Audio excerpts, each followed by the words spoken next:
Hello everyone, welcome back to the next video. In this video I will show you how you can use the transform method for an attributed string in iOS 26 with UIKit as well as SwiftUI. So let's get started. So here first I'll show you an UIKit example. So here you can see I have created a UIKit. I have also imported SwiftUI, but mostly this will be UIKit. So here you can see I have created one UI label and I have added it to our parent view, and here is some NS layout constraints as well. Here is the attributed string, and here this is another string which I want to include inside this particular main string. So I'm setting some foreground color and I'm appending it as well, right? Then I'm appending the question mark as well to this, and I'm setting the font equal to last title. Now for this particular line we need to import SwiftUI as well. Now suppose I want to make some kind of transformation. So typically it's not a good idea to do transformation like this. If it is a simple transformation, it's better you do this, but if it is a complex transformation, you need to use the text.transform method, and you need to provide a cooking range, you need to provide range of the text where you want to manipulate. So here I want to manipulate over here, right? So I want to get the range of our cooking text. So that's what I'm doing over here. Once I have the range, I want to change the foreground color to black. Now at the time of me recording this, this is not working for me. I don't know why.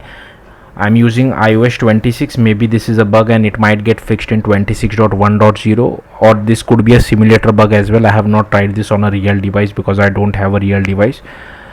So yeah, then here we just do text.index. Here is our start index, and I'm offsetting it by 6 characters. So here you can see I'm just doing 6, and then I'm inserting this particular text, right? Inserting in middle of the string. So it's better you use transform method for this, and finally I'm just displaying this inside our label. So this is what the output looks like. Okay, now I have one SwiftUI application as well for this. Again, it's pretty much the same, but for SwiftUI, like I said, this thing works foreground color of black, but I did not change the set the foreground color. So let me try that. Cooking dot foreground color. All right. Okay, so here you can see I've set it as orange. All right. Okay, so I'll just run this application anyways. So here it is a SwiftUI application. Here is our attributed string. Again the same thing. So this is the starting text, then here is our cooking, which setting the color as orange, and then we are appending foreground color as orange. Then we are appending cooking, we are appending question mark, we are setting the font. Then here wherever it is uppercase, I'm setting the foreground color as blue. So if you see over here, it is getting colored as blue. Then here we are getting the range of our cooking text. Then we just do result.transform, passing the cooking range over here, and then we just do foreground color equal to black. Let's comment this out.